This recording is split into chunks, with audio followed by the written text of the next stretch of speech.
수요예배 나오신 여러분 모두에게 하나님의 은혜와 평강이 가득하시기를 주님의 이름으로 축복합니다. 우리 성령의 인도하심이란 제목으로 말씀의 은혜를 나누고자 합니다. 우리 사도행전 15장과 16장은 굉장히 중요한 내용이기도 하지만 또한 굉장히 인상적인 내용이 많이 담겨 있는 장이기도 합니다. 언젠가 몇 주 전에 말씀드렸던 것처럼 사도행전 15장은 예루살렘 종교회의라는 온 열방의 복음을 증거할 수 있는 가장 중요한 회의가 있던 내용이 15장이었습니다. 그런 면에서 중요한 내용인데 또 굉장히 인상적인 내용이 있어요. 15장 마지막 절을 보면 바울과 바나바가 싸우는 장면이 나옵니다. 근데 바울은 선교를 가야 되는데 마가 요한이라는 그 젊은 청년을 데려갈 수 없다라고 이야기를 하고, 바나바는 아니 당신도 뭐 분위기상 그렇죠. 당신도 옛날에 좀 그러지 않았어요. 우리 좀 기회를 줍시다 젊은이에게. 그러면서 데려가려고 합니다. 그 사이에서 갈등이 벌어져서 크게 다투고 서로 헤어집니다.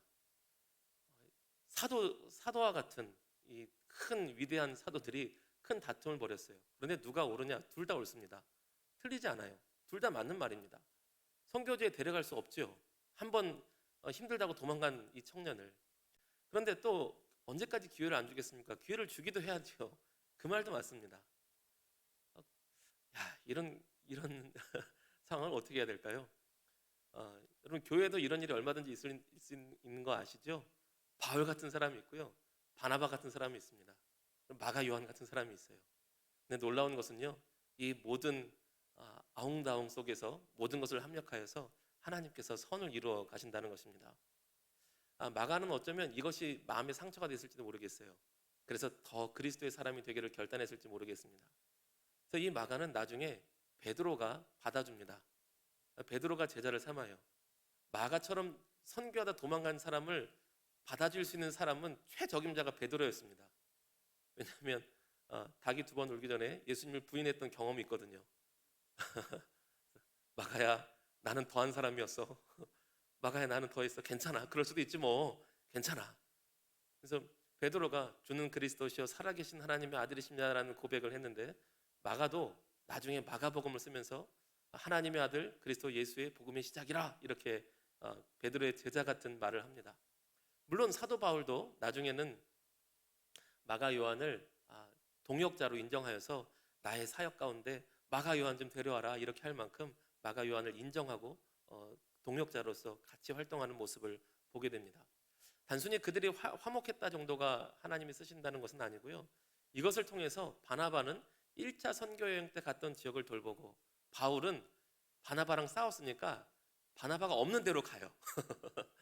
바나바가 없는 데로 가다 보니까 여기서 전도를 하면서 자연스럽게 2차 전도 여행이 시작되는 것입니다.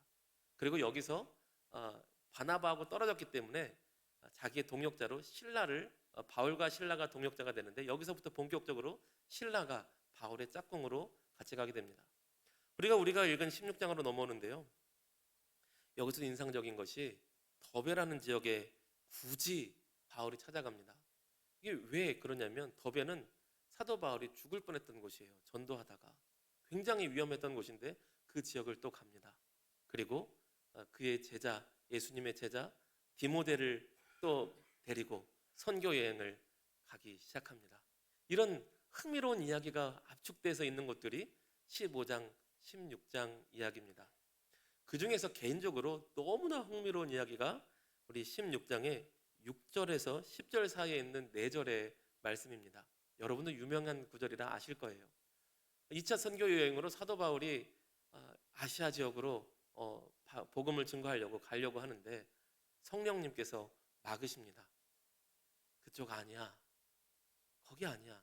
그런데 정확하게 어떤 의미로 아닌지를 모르겠어요. 사역이 뭔가 잘 안 됐는지, 아니면 누가 다쳤는지, 혹은 사람들이 거절했는지, 혹은 기도하다가 응답받아서 아니다 라고 하셔서 갔는지 정확히는 잘 모르겠습니다. 그런데 중요한 것은 사도 바울이 성령의 인도하심을 확실히 알 수 있는 성령의 사람이었다는 것이고요, 성령님은 그를 신뢰하셔서 거기가 아니다 라고 멈출 수 있는 친밀한 사이였다는 것입니다. 우리 6절, 7절 말씀 한번 다시 같이 읽어보시겠습니다. 6절, 7절 같이 읽습니다.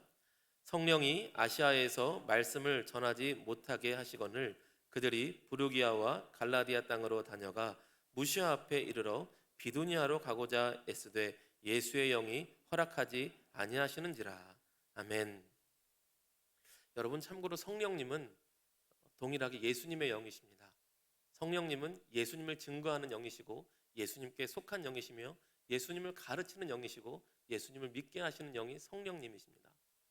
그런데 그 성령님께서 가지 말라고 막으신 거예요. 그리고 사도 바울은 그것을 깨닫습니다. 아, 이쪽으로 가는 게 하나님의 뜻이 아니구나. 여러분 잘 아시다시피 사도 바울이 얼마나 열정적인 사람입니까?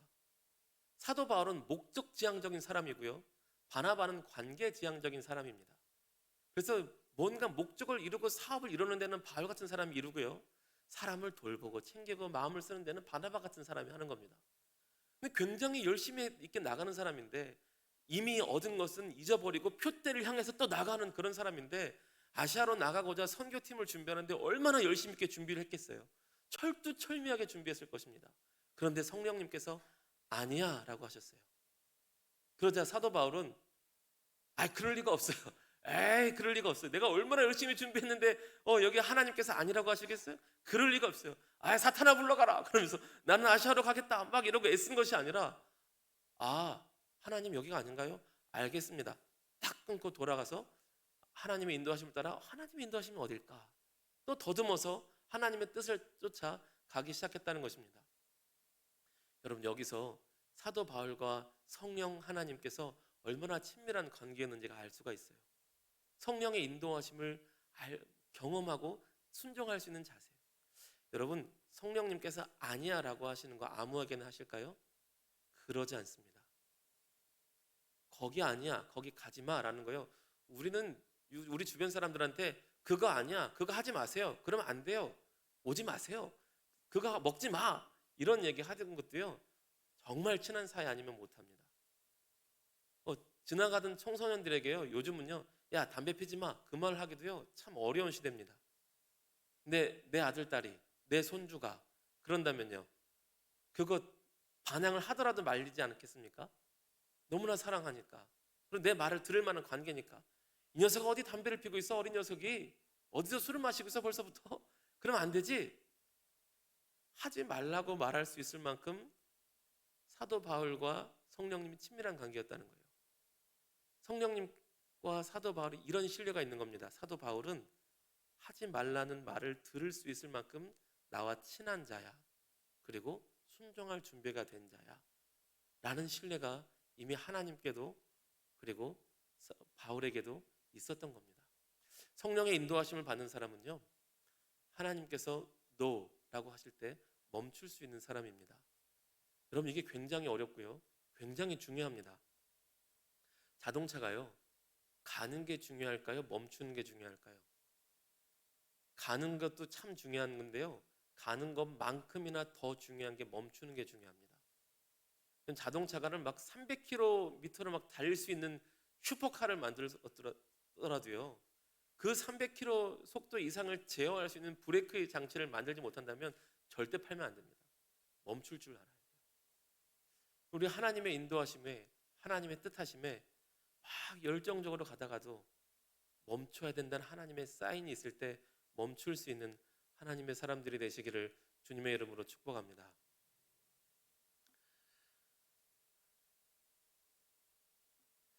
그런데 그때 일로 갈까, 일로 갈까, 여기가 하나님의 뜻인가 하는데 환상을 하나 봅니다. 우리 9절 말씀 한번 보겠습니다. 9절 말씀 같이 읽겠습니다. 시작. 밤에 환상이 바울에게 보이니 마게도냐 사람 하나가 서서 그에게 청하여 이르되 마게도냐로 건너와서 우리를 도우라 하거늘. 아멘. 밤에 환상을 보았는데 마케도냐 사람이 서서 그에게 청하여서 불렀습니다. 마케도냐로 건너와서 우리를 좀 도와주시오. 그러자 사도 바울이 그 환상을 보고 이게 하나님의 인도하심이구나 하고 곧바로 떠납니다. 곧바로 떠나요. 막혔을 때 또 다른 길을 준비했을 때도 분명히 최선을 다해서 준비했을 것이거든요. 멈출 때 멈출 줄 아는데 10절을 보면 그 환상을 보았을 때 우리가 곧바로 마게도냐로 떠나기를 힘쓰니 또 다시 힘씁니다. 곧바로. 하나님이 멈추라고 하실 때 멈추고 가라고 하실 때 곧바로 나아갈 수 있는 사람이 사도 바울이었습니다. 정말 성령의 인도하심을 받는 사람이죠. 그런데 성령의 인도하심을 받는 사람은 청함을 받습니다. 청함을 받는다는 단어가 마케도냐 사람들이 청하여 이르되 우리를 모아서 도우라라고 그렇게 적혀 있는데, 청하다라는 이 단어를 헬라어로 사전을 찾아보니까요, 파라칼레오라고 되어 있습니다. 파라칼레오. 얼핏 어디서 성경 공부하다 살짝 들어본 것 같은데 라는 느낌이 드시는 분이 있을 수 있어요. 파라칼레오라는 단어가요, 우리 곁으로 부르다 라는 뜻의 청하다라는 단어입니다. 우리 곁으로 부르다. 이거하고 굉장히 유사한, 거의 비슷한 단어가 있는데요, 파라클레토스라는 단어가 있습니다. 원래 이렇게 원어 많이 얘기하면 별로 좋지는 않아요. 좋지는 않은데 이게 너무 중요해서 조금만 양해해 주세요. 사실 원어 성경 저도 그렇게 막 잘 아는 건 아닙니다. 사전 찾아봐서 떠듬떠듬 아는 수준이에요. 사전 찾아봐서. 근데 파라클레토스라는 단어는 원어 성경을 잘 알지 못하는 저도 딱 외우고 있는 단어입니다. 어떤 단어냐면 우리말로 번역하면 세 글자로 이렇게 번역이 돼요. 우리 성경은 그렇게 번역했습니다. 여러분도 잘 아시는 단어예요. 보혜사. 여러분 아시죠? 보혜사. 파라클레토스라는 단어를 우리나라 말로 번역하면 보혜사입니다. 성령님이세요. 이 보혜사 성령님을 뜻하는 파라클레토스라는 단어는요, 곁에 있도록 부름을 받은 자란 뜻이 파라클레토스입니다. 그러니까 우리 곁에 있도록 부름을 받아서 은혜 주시고 보호하시고 가르치시는 그 분이 바로 성령님이시구나, 이렇게 깨달은 겁니다. 성령님은 우리 곁으로 부름을 받은 분이십니다. 하나님의 뜻에 의해서. 우리가 예수님을 구주와 주님으로 영접할 때 성령님께서 우리 곁으로 오시도록 하나님 아버지의 뜻에 따라 부름을 받으셨습니다. 그래서 성령님께서는 우리와 영원토록 함께 하시죠. 그런데 그 성령님께서는요, 보혜사와 같은 사역을 할 사람들을 또한 우리 곁에 부르십니다. 청하셨어요. 청하다, 파라칼레오, 우리 곁으로 부르다. 여러분 잘 생각해 보면요, 우리가 신앙생활을 이어갈 수 있고 우리가 신앙생활을 성숙하게 되는데, 물론 근본적으로 성령님의 은혜와 성령님의 돌보심 가운데 하나님의 은혜로 자랐지만 우리 곁에는 우리가 믿음을 지킬 수 있도록 부름받은 사람들이 있었습니다. 여러분 그러시죠? 한번 기억해 보세요. 없을 리가 없어요. 나는 독불장군이나 대단한 사람이라서 나 혼자 믿음 생활했습니다. 그런 사람은 없습니다. 우리가 이 자리에 오기까지요, 우리가 믿음 지키도록 돌봐준 하나님의 부르심에 따라 우리 곁에 있었던 그 누군가가 있어요. 속장님일 수도 있고요, 구역장님일 수도 있고요, 물론 목회자들도 크게 예배를 인도하면서 목사님들과 전도사님과 부름을 받은 사람들이죠. 근데 목사님들, 전도사님뿐만 아니라 속장님으로, 선교회장님으로, 무슨 팀장님으로, 그냥 전도하신 분으로, 옆집에 있던 사람으로, 옆집에서 이렇게 반찬 나눠주신 사람으로 우리 곁에 부름받은 분들이 계십니다. 그래서 우리가 여기 있는 거예요. 그런데 성령님께서는요, 우리가 성령의 인도하심을 받는 하나님의 사람들 때에 우리가 인도하심을 받아 누군가 우리 곁에 있었던 것처럼 우리 또한 누구의 곁으로 가기를 원하십니다. 그렇게 우리를 부르세요. 저는 고등학교 3학년 때 예수님을 믿었는데요, 5학년, 6학년 때는 잠깐 다녔습니다. 잠깐. 그러다가 중학교 때는 저희 아버지가 저희들을 데리고 교회 그만 가라 그러시고, 절도 아니고 점집을 데리고 다니셨어요. 무당집에. 명절이면 무당집에 갔습니다. 그래서 명절 구슬 받고 그랬어요. 그러다가 어머니가 우리 본격적으로 신앙생활 해보자, 그래서 정동에 있는 절에 데려가셨습니다. 그래서 제 가방에는 항상 부적과 염주가 항상 들어 있었습니다.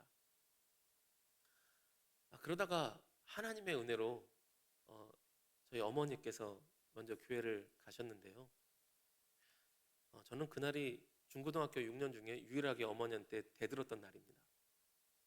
어머니한테 실망해가지고 집에 교패가 붙어있던 것을 본 날 제가 교패를 잡아 뜯고 어머니한테, 어머니 고생하시는 것을 알기에 중고등학교 6년 동안 어머니한테 한 번도 속삭여 본 적이 없고 버릇없는 말을 한 적이 없는데, 그날 유일하게 교패가 붙어있던 날 이것을 잡아 뜯고 어머니한테 소리를 질렀습니다. 우리 집에 이딴 거 붙이지 마세요! 그러고 집어 던져버렸어요. 그리고 저희 어머니가 저를 전도하려고 2년간 작정해서 초신자가 새벽 기도를 작정하셨습니다. 제가 동대문의 창신동에 그 낙산에 이렇게 거기 살았거든요. 이렇게 언덕 심한데. 근데 저희 어머니가 눈이 오나 비가 오나 태풍이 부나 그 언덕길을 쉬지 않고 가시더라고요. 아들 전도하시겠다고. 아들 성질머리를 알아서 도무지 예수 믿을 인간이 아니기 때문에 하루도 빠짐없이 그렇게 교회를 가셨습니다. 그런데 그 시대는 그 시대라고 하니까 참 죄송한데 어르신들 앞에 학비를 냈었잖아요. 중학교 학비도 냈었고 고등학교 학비도 냈었습니다. 여러분들은 자식들을 내주셨겠죠? 여러분도 내셨고, 근데 저도 내고 다녔습니다. 근데 가정 형편이 어려워서 중학교 때도 학비를 내기가 어려웠어요. 근데 중학교 2학년 때 선생님이, 제가 반장이었는데 학비를 자꾸 못 내니까 저를 따로 부르셨습니다. 다른 아이들은 따로 부르면 학비를 못 내서 그런가 그런데 저는 반장이라서 그런가 이제 그렇게 넘어갔어요. 근데 학교 선생님이 말씀하시기를, 야, 우리가 기독교 학교인데, 언더우드가 세운 기독교 학교인데 옆에 있는 교회에서 장학금을 주겠대. 네가 이 장학금 받고 학교 다니면 좋겠다. 얼마나 감사한지요. 교회 안 다녔는데. 근데 넌지시 근데 아무래도 장학금 받으면 교회 다니길 바라지 않겠냐 그러시더라고요. 그래서 예 선생님, 그러면 장학금 안 받고 제가 자퇴하고 검정고시 보겠습니다. 그랬어요. 어떻게 종교를 장학금 받겠다고 종교를 바꾸고 교회를 나갑니까? 저는 그렇게 못합니다, 선생님. 내일 자퇴서 쓸 테니까요. 그렇게 알아주십시오. 말리셨어요. 근데 다행히 어떻게 또 구해서 중학교 때를 졸업할 수 있게 되었습니다. 근데 고등학교는 좀 더 비싸더라고요. 당연히 낼 돈이 없었어요. 그런데 고등학교 올라갈 때쯤에 어머니가 교회를 다니셨잖아요. 어느 권사님께서 기도하다가 응답을 받으셨답니다. 저의 3년 동안 고등학교 학비를 내주기로. 그래서 저는 그 권사님 얼굴을 아직도 잘 몰라요. 찾아와서 한 번도 자기가 제 학비를 내줬다고 생색을 내주신 적이 한 번도 없습니다. 심지어 고등학교 때 제가 참 열심히 절 다녔거든요. 미션 스쿨이었는데, 경신중고등학교 언더우드가 세운 학교였는데, 그 거룩한 학교에서 제가 친구들 몇몇을 데리고 절에 가기도 했습니다. 4월 초파일 날 절에 가야 된다고. 그런데도 그분은 제가 교회를 안 나오는데도 계속 제 학비를 대주셨어요. 그리고 결과가 어떻게 됐죠? 그분들이 이기셨습니다. 제가 고등학교 3학년 됐을 때 새벽 기도를 나가기 시작했고요. 그리고 신학교를 가고요. 목사가 되었습니다. 제 곁에 있도록 하나님 앞에 부름을 받은 분들이 계셨습니다. 기도로, 물질로, 섬김으로. 제가 저한테 노방전도 오는 사람들 있으면 거칠게 욕하면서 쫓아냈거든요. 그런데 그렇게 조용히 계셨던 분들이 있었기에 제 곁에서 수많은 분들이 저를 돌봐주시고 말없이 기도해 주시고 말없이 후원해 주신 분들이 계셔서 제가 신학교에 갈 수 있었고 목회자가 될 수 있었습니다. 여러분, 하나님께서는요, 우리들 곁에 하나님의 사람들을 붙여주십니다. 그리고 또한 우리가 성장했을 때 우리들도 그렇게 곁에 가도록 우리를 부르십니다. 그렇게 부름받는 사람들이 성령의 인도하심을 받는 사람들입니다. 성령의 인도하심을 받는 사람들이라 그러면 기도하면 100%다 응답받고 막 능력을 행하고 그런 사람들이 아니고요. 그 인도하심을 따라 한 영혼을 돌볼 수 있도록 다시금 어느 영혼의 자리로 부름받는 사람들이 성령의 인도함을 받는 사람들이죠. 여러분, 요맘때쯤 되면 여기저기서 많이 부르시죠? 속장하시라고, 교사하시라고. 놀라셨나 봐요. 놀랄 수 있는 얘기입니다. 성가대 하시라고, 찬양단 하시라고, 우리 어떤 거 봉사 같이 하자고. 얼마나 부담되는 얘기입니까? 부담되신다는 거 알아요. 부담 많이 되죠. 시간도 없으시고 바쁘시고 그 가운데 시간을 또 쪼개어서 교사를 하고 속장을 하고 찬양팀을 하고 성가대를 하고 누구를 돕고 봉사를 하고 부장을 맡고 팀장을 하고 회장을 한다는 게 얼마나 어려운 일입니까? 그런데 그 어려운 것을 뚫고 곁에 있는다는 것이요, 그게 십자가의 길이더라고요. 여러분, 우리가 5달란트의 십자가의 길을 건너가는 사람도 있고요, 2달란트의 십자가의 길을 걸어가는 사람도 있고요, 1달란트로 가볍게 부름받은 사람도 있습니다. 은혜 받으셨을 텐데 이렇게 무거운 얘기 드려서 죄송해요. 여러분, 누군가 저와 여러분 곁에 성령의 인도하심을 따라 우리를 돌보고 하나님의 사람을 되도록 도우셨듯이 저와 여러분도 하나님의 성령께서 인도하실 때에 누군가의 곁으로 부름받을 때에 성령의 인도하심을 따라 자기 십자가를 지고 한 영혼을 돌볼 수 있는 저와 여러분 다 되시기를 주님의 이름으로 축복합니다. 우리 한 구절 더 봤으면 좋겠는데요, 우리 10절 말씀 보겠습니다. 10절 같이 읽겠습니다. 바울이 그 환상을 보았을 때 우리가 곧 마게도냐로 떠나기를 힘쓰니 이는 하나님이 저 사람들에게 복음을 전하라고 우리를 부르신 줄로 인정함이로라. 아멘. 마게도냐로 부르시는 그 환상을 보았을 때 무엇을 인정했느냐? 그 사람들에게 자원봉사라고, 밥을 많이 사주라고. 자원봉사도 하고 밥을 사줄 수도 있고 돌볼 수도 있는데 가장 중요한 핵심이 있었습니다. 그들에게 복음을 전하라고 우리를 부르신 줄로 인정함이로라. 사도 바울이 항상 그 중심에 꽂혀 있었던 한 가지 목표점이 있습니다. 복음 전도, 영혼 구원이었어요. 그리스도 예수의 이름을 증거하는 것, 그리스도 예수의 이름으로 말미암아 영혼을 구원하는 것, 그 한 가지 목표점으로 이쪽으로도 가며 저쪽으로도 가고 하나님의 인도하심을 따라 달려갔다는 것입니다. 여러분, 인생의 목표가 하나로 정해지면 오히려 더 능력 있게 나아갈 수 있는 줄로 믿습니다. 그럼 볼링을 쳐보셨는지 모르겠는데요, 볼링핀이 10개가 있습니다. 볼링핀을 10번 던져서 10개를 쓰러뜨리면 져요. 근데 정 가운데 있는 딱 그 하나를 제대로 쓰러뜨리겠다고 치면 스트라이크로 다 넘어갈 확률이 아주 높아집니다. 하나에 집중해야 됩니다. 목표에 집중해야 됩니다. 우리 성도는, 하나님의 사람들은 예수 그리스도 십자가의 복음, 복음전도 영혼 구원에 집중할 때에 하나님을 기쁘시게 하는 거룩한 하나님의 사람들이 다 될 줄로 믿습니다. 어떤 봉사를 하는 일도, 때로는 누구하고 싸우고 싶을 때도 내가 이것을 싸워서 이기는 것이 복음전도 영혼 구원에 도움이 되는가? 그럼 우리 고린도전서 말씀에 먹든지 마시든지 무엇을 하든지 하나님의 영광을 위하여서 하라라는 말씀 있지 않습니까? 간단합니다. 먹든지 마시든지 무엇을 하든지 모든 상황에서 복음전도 영혼 구원에 도움이 되는 거라 생각하면 아주 간단합니다. 식당에서 식사 기도하고 나서 종업원이 뭘 실수했어요. 그때 벼락같이 화를 내면서 막 뭐 이딴 종업원이 다 있냐고 화를 내는 것이 그 종업원에게 복음전도 영혼 구원하는 길에 도움이 되는가? 라고 생각해 보면 먹든지 마시든지 무엇을 하든지 하나님의 영광에 되는 것을 찾을 방법은 아주 간단합니다.